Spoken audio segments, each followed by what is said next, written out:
Ano ba yan, Queenie? Hindi ka naman marunong.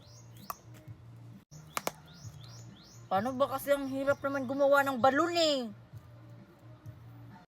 Bahala ka, Queenie. Hindi na kita bibigyan ng plastic balloon. Hindi ka naman marunong. Ano ba yan, Sophia? Naubusan tayo ng plastic balon sa tindahan. Saan tayo bibili? Gumawa ka pa ulit ng plastic balloon, Queenie. Sakto, may plastic balon si Marian. Manghingi na lang tayo.